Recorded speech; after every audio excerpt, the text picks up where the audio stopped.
Assalamualaikum warahmatullahi wabarakatuh. Kembali lagi pada video pembelajaran mata kuliah pemrograman akuntansi 2, yang mana pada video kali ini sudah masuk ke pertemuan 10 dan 11. Mungkin saya agak telat bikin videonya ya karena dia banyak kegiatan juga. Jadi di sini pertemuan 11 itu membahas tentang transaksi pembelian ya, karena di video sebelumnya pertemuan 9 itu sudah membahas tentang transaksi pemesanan. Transaksi pembelian dan pemesanan ini sangat terhubung. Apabila kalian belum melakukan pemesanan, pembelian tidak akan bisa dilakukan. Ya, konteksnya seperti itu. Nah, di sini yang pertama kita diminta membuat model pembelian. Jadi di sini saya akan praktekin cara ngodingnya, sekalian langsung saya jelasin ya codingnya untuk apa. Jadi nanti nggak dua kali bolak-balik. Oke, yang pertama kita buat model pembelian di sini. Model pembelian ini adalah untuk koneksi ke dalam table pembelian ya. Di sini bisa dilihat protected table-nya adalah pembelian. Jadi koneksinya langsung ke table pembelian nantinya. Nah, di sini kita coba buat modelnya pada folder app pembelian. Kita coba buat dulu di sini apakah sudah ada untuk model pembeliannya. Oke, ini udah ada. Nah, ini codingnya tinggal kita kopas aja. Saya kopas dulu untuk model pembeliannya. Nah, sudah jadi. Terus ada detail pembelian di sini. Detail pembelian sama ya. Kalau untuk modelnya untuk connect ke dalam table detail pembeliannya. Nah, terus buka model beli PHP, lalu tambahkan coding berikut. Nah, ini beli PHP-nya. Kita coba buka beli PHP. Nah, di sini kalau udah, sekarang kita membuat controller pembelian ya. Buat controller resource baru dengan nama pembelian controller dengan perintah seperti di bawah ini. PHP Artisan Make Controller, pembelian controller. Kita buat dulu untuk controller pembeliannya. Di sini belum saya buat, berarti kita buat dulu.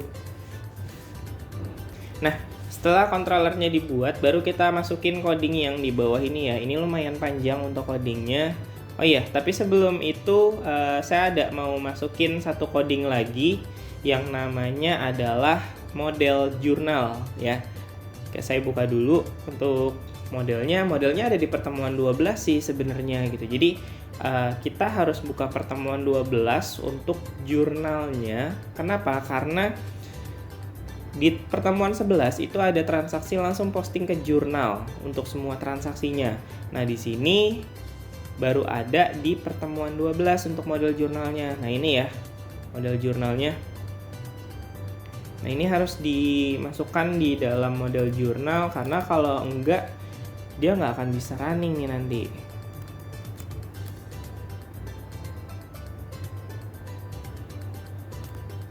Ini ya.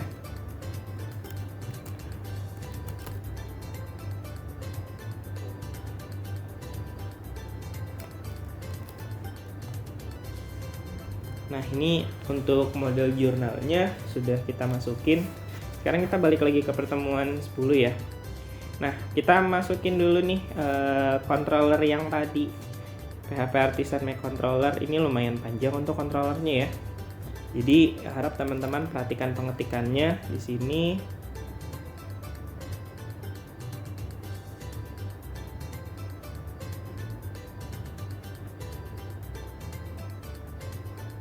Bentar, saya cek dulu di sini.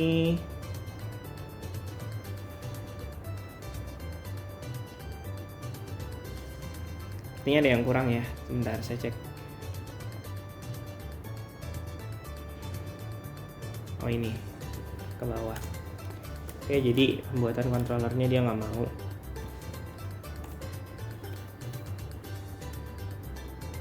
Oke, controllernya sudah dibuat.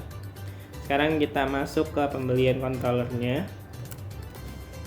Terus di sini kita copy aja.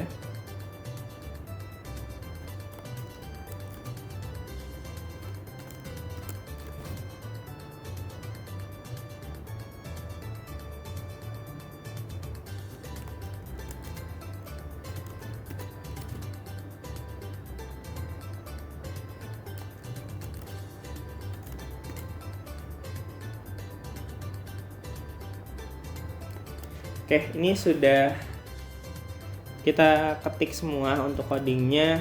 Nah, sekarang saya jelasin dulu untuk coding controller ininya.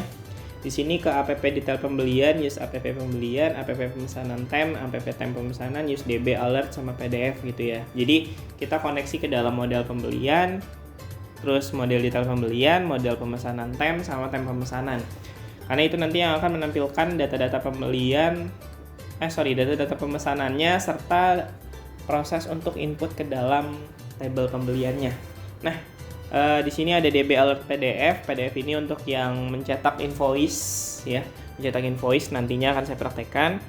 Lalu di sini ada public function index. Public function index di sini ada string pesan app pemesanan. Kita ngambil dari tabel pemesanan ya, karena itu kan app pemesanan model pemesanan. Lalu di sini ada string pesan DB select bintang from pemesanan where not exist. Terus dalam kurung select bintang from pembelian where pemesanan nomor pesan sama dengan pembelian nomor pesan. Nah, ini adalah perintah untuk apa ya? Jadi kayak misalkan gini, pemesanan yang udah kita proses di pembelian itu nggak bakal muncul lagi pada saat di form pembeliannya nanti, gitu ya. Jadi kita nggak bakal bisa proses pemesanan itu 2 kali gitu loh. Jadi di sini perintahnya select bintang from pemesanan where not exist. Dia akan menampilkan data semua dari tabel pemesanan where not exist yang mana belum ada. Belum ada di mana? Belum ada di dalam tabel pembelian. Apa yang belum ada di tabel pembelian?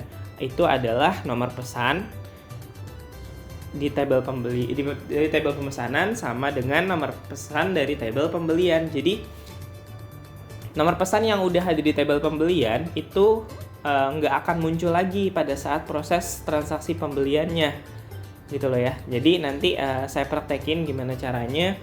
Jadi nomor pesan sama itu nggak bakal bisa diproses 2 kali. Itu. Nah, kita ngambil nomor pesannya dari mana? Dari tabel pemesanan. Ya, jadi perintah ini untuk menghilangkan data-data ganda nih. Kalau misalkan kita mau prosesnya hampir berkali-kali, misalkan kayak gitu. Nah, terus setelah itu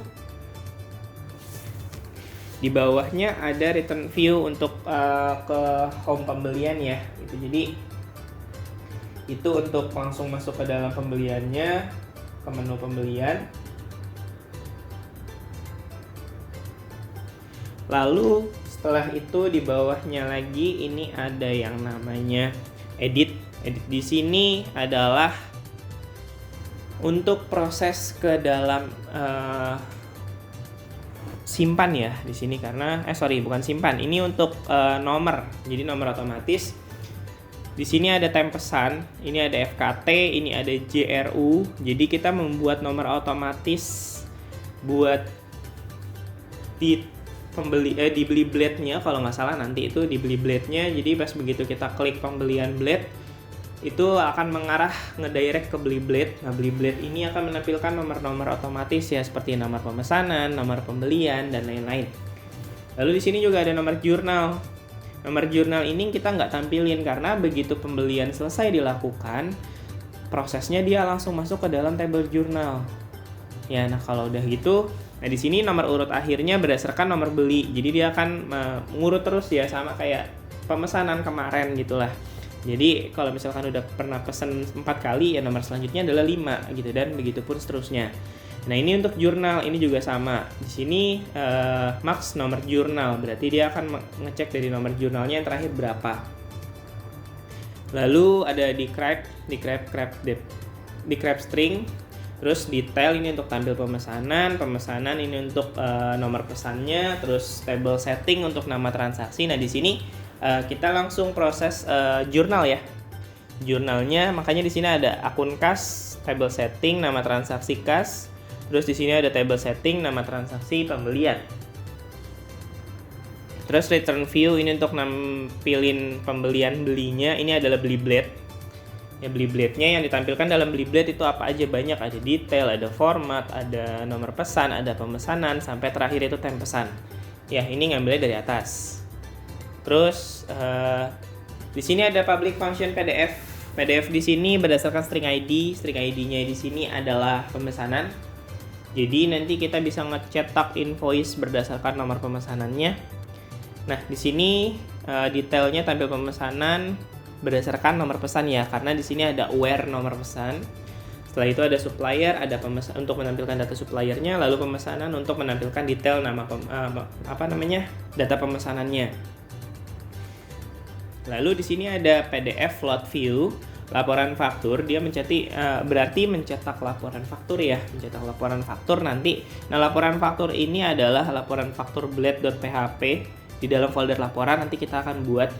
Yang di sini adalah isinya detail, order, pemesanan, sub, no order ya. Terus di sini ada public function simpan. Simpan di sini adalah menyimpan data ke dalam tabelnya. Di sini pembelian where nomor pesan exist alert warning pesan pembelian telah dilakukan. Ini kalau misalkan kita ngasih kondisi ya, kalau pembeliannya udah pernah diproses nih gitu. Tapi tadi karena kita sudah bikin not exist di atas, sebenarnya coding kayak gini ini nggak perlu, jadi bisa kita hapus aja. Nah, hapusnya gimana? Kita nggak perlu pakai else ini, jadi langsung aja ke sini simpan tabel pembelian.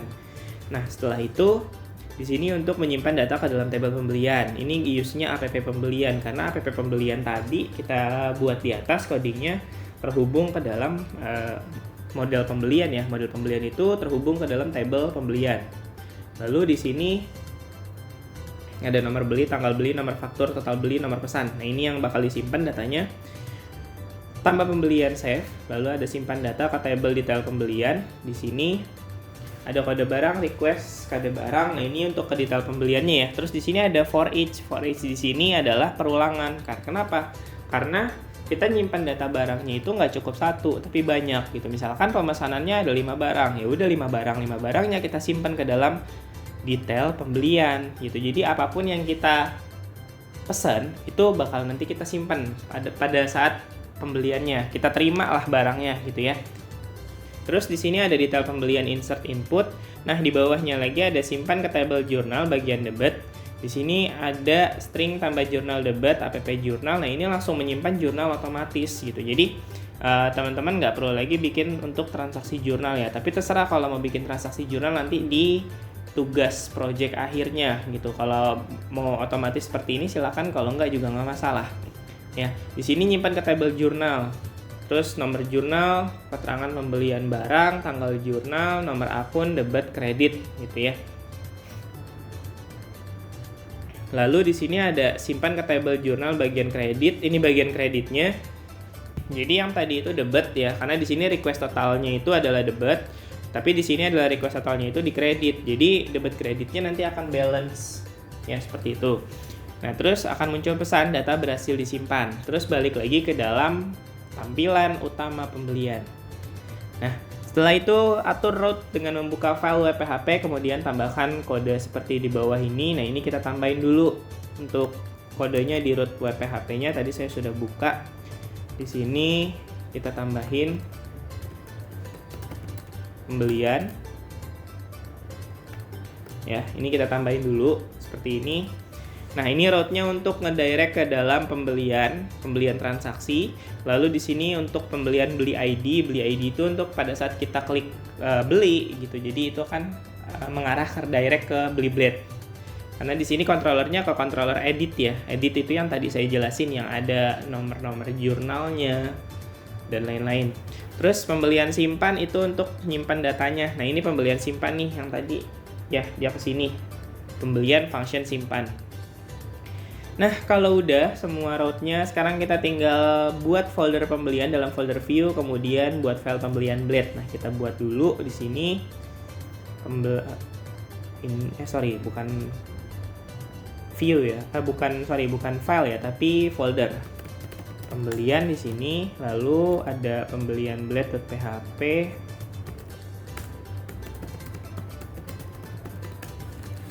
Terus di sini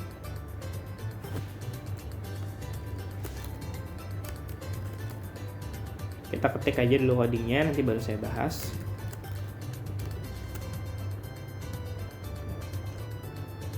Oke, nah di sini untuk codingnya sendiri, yang pertama ini adalah transaksi pembelian.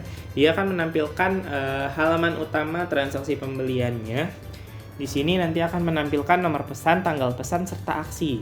Lalu di sini ada for each pemesanan as pesan. Jadi dia akan menampilkan data-data pemesanannya dulu nanti.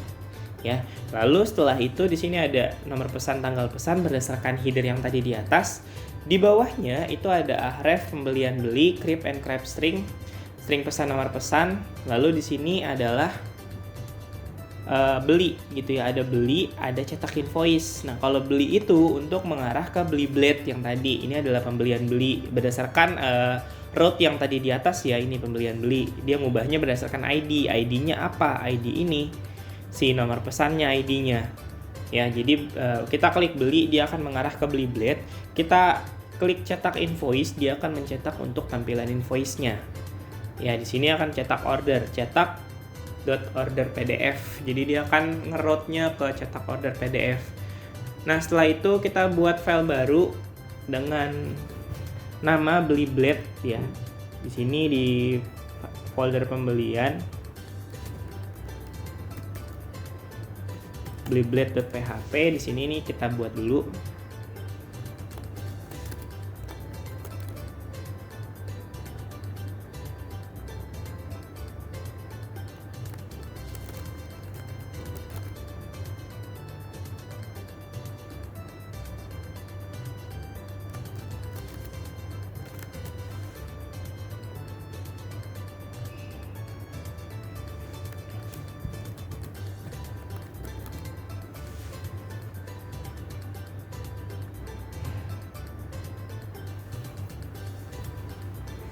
Nah, di sini beli blade-nya itu untuk menampilkan data pembeliannya ya. Data pemesanannya. Begitu kita masuk ke dalam halaman utama pembelian, kita lihat kan tuh nomor pemesanannya berapa aja. Kita klik beli, nah dia akan menampilkan data pemesanannya seperti nomor pesan, lalu ada tanggal pesannya.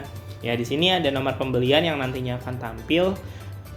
Terus ini ngambilnya dari for each case ya, yang tadi dari function edit di controllernya. Lalu ada nampilin jurnal juga. Di sini input tipe hidden namanya nomor jurnal. Terus ada juga yang namanya nomor faktur. Ya, nomor faktur ini adalah nomor faktur si nomor pembeliannya ya gitu. Jadi di sini juga ada input tipe hidden, akun, nomor kas. Ini juga input tipe hidden pembelian ya. Lalu di sini ada yang namanya tanggal pembelian. Tanggal pembeliannya nanti akan tampil berdasarkan tanggal otomatis yang tadi sudah kita buat di controller. Lalu ada nomor pemesanannya, ada tanggal pemesanannya juga di poin ini. Terus di bawahnya ini dia akan menampilkan data-data dari detail pemesanan. Ya, karena kode barang, nama barang, quantity, subtotal itu diambilnya dari dari view time pesan. View temporary pemesanan, nah data-datanya dari situ yang ditampilin. Jadi nanti barang apa aja yang udah kita pesan itu akan tampil di dalam pembeliannya. Nah, kalau udah nanti di sini ini juga nampilin data ya, input tipe hidden, read only gitu. Terus subtotalnya itu akan menghitung nantinya, quantity belinya pun juga akan menghitung. Ya, jadi di sini totalnya berapa, dia akan menampilkan totalnya, total pembelian kita berapa. Nah, kalau sudah di bawahnya ada input tipe submit ya, value-nya simpan pembelian, dan ini form action-nya sudah pasti mengarah ke pembelian simpan.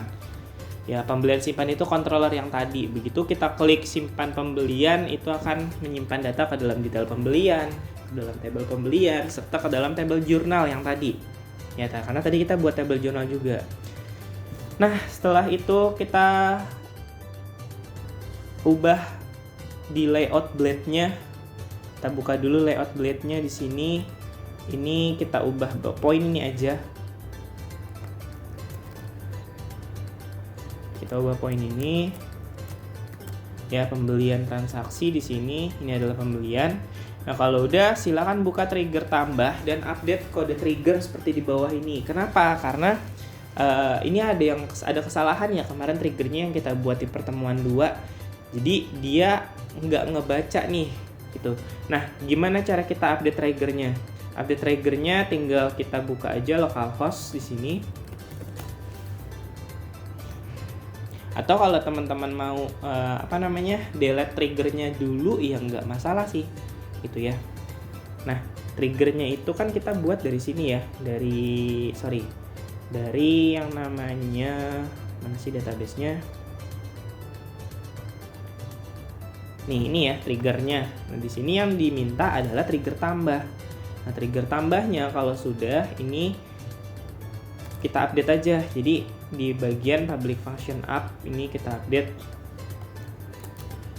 Nah, di sini kita update nih ya, public function up. Nah, ini kan kita lihat ya, ini beda. Create trigger update stock after insert on detail pembelian for each. Nah, di sini ada barang stok, di sini cuma stok doang. Ya, harusnya pakai barang, terus ada new kita ya beli.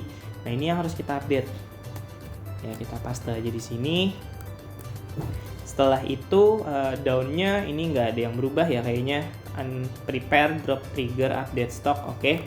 Nah, kalau sudah, di sini kita coba buka. Kalau perintahnya kan ya di sini selanjutnya lakukan migrate dengan perintah PHP Artisan migrate. Tapi karena trigger kita sudah ada, itu nggak akan bisa. Nah, di sini cara satu-satunya kita hapus dulu triggernya. Di sini triggernya itu adalah update stock. Berarti update stock ini kita hapus. Ya, ini kita hapus. Nah, kalau udah kita hapus, lalu di sini di migration-nya kita buka. Ini jangan lupa di delete juga. Di sini trigger tambah ya, trigger tambah ininya kita delete. Karena kalau kita nggak delete migration trigger tambahnya, nanti dia nggak akan bisa di PHP Artisan migrate. Nah, setelah migration-nya kita update ya, triggernya kita ketik aja PHP Artisan migrate fresh. Ini untuk migrate ulang lagi. Nah, di sini kita cek ya di migration-nya. Ini trigger tambahnya juga sudah ada. Lalu di triggernya ini, bukan di sini. Kita klik database-nya dulu, baru ke trigger. Ini untuk update stoknya juga udah ada ya. Berarti stoknya udah ke-update nih, gitu nanti. Nah, sekarang kita lanjutin lagi untuk ngodingnya. Nah, ini jalan form transaksinya kurang lebih seperti ini. Nanti tampil data pemesanannya di sini. Lalu di sini kita klik beli, ini akan mengarah ke sini. Ya, ini akan mengarah ke sini. Nanti akan saya jelaskan. Nah, kalau kita cetak invoice, berarti ini akan mencetak untuk invoice-nya. Nah, sekarang kita buat dulu faktur untuk cetak invoice. Ya, kita buat folder baru namanya laporan di view. Nah, kita buat dulu di view di sini, new folder, laporan. Setelah itu, buat file dengan nama faktur blade.php. Nah, ini bisa kita copy aja codingnya.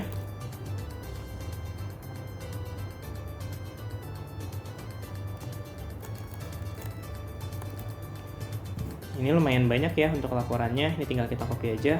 Jadi ini perintah untuk mencetak invoice yang tadi. Ya, di sini digabung juga sih ya sebenarnya sama CSS gitu, CSS manual. Jadi codingannya lumayan banyak nih.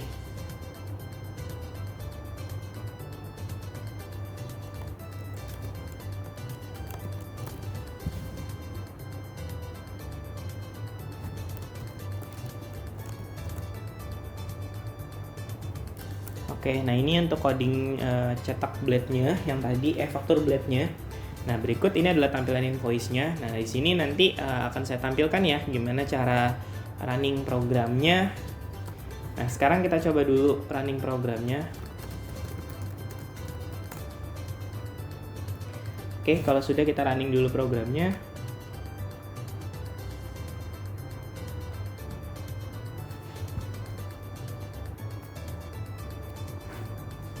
Baik, sekarang kita coba untuk transaksi pembeliannya sudah tadi kita buat.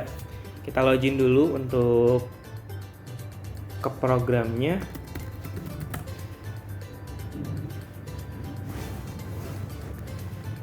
Nah, di sini kita tinggal masuk ke transaksi pembelian aja ya. Setelah itu, di sini saya udah punya satu data pemesanan yang sudah saya proses di pemesanannya. Nah, jadi konsepnya nanti gini untuk pembeliannya. Transaksi pembelian di sini ini akan menampilkan nomor pesan yang memang benar-benar belum diproses. Jadi, jika pemesanannya sudah diproses, dia akan hilang. Menghindari pemesanan diprosesnya 2 kali. Gitu ya. Jadi, nggak ada, nantinya pemesanan itu akan diproses sebanyak 2 kali. Dia pasti cuma sekali aja, karena begitu sudah diproses dia akan hilang. Nah, kita coba cetak invoice dulu di sini.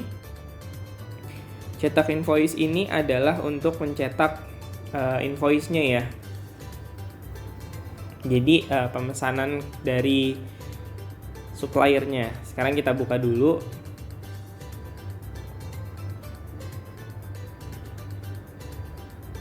Nah, di sini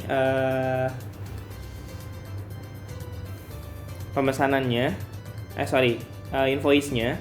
Invoice berdasarkan nomor transaksi ini, pengirimnya Lindis, penerimanya BSI Sukabumi, terus totalnya sesuai dengan data yang ada di sini.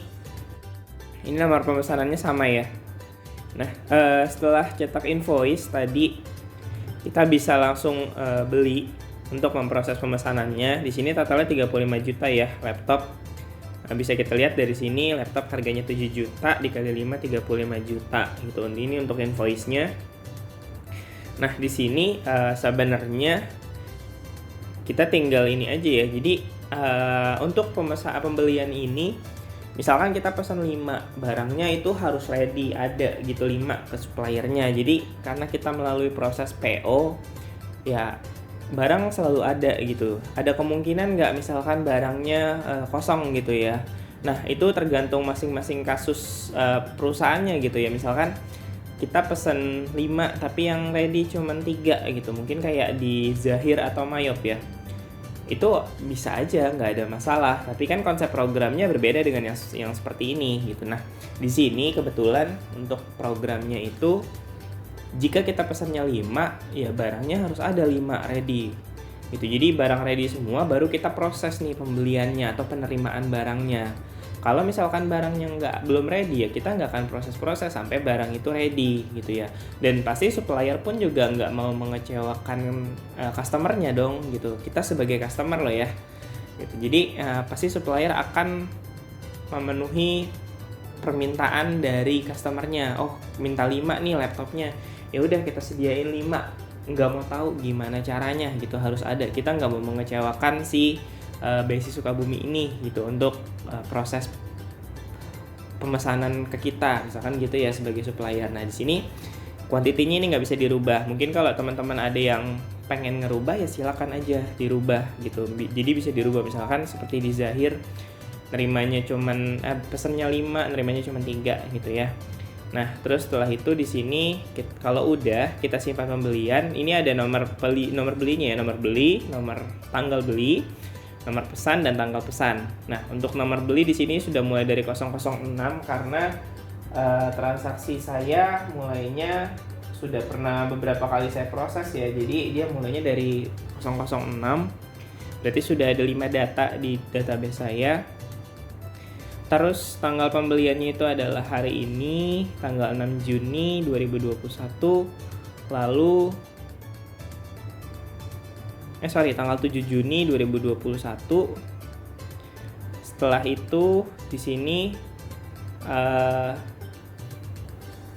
tanggal pembeliannya tanggal 6 Juni ya.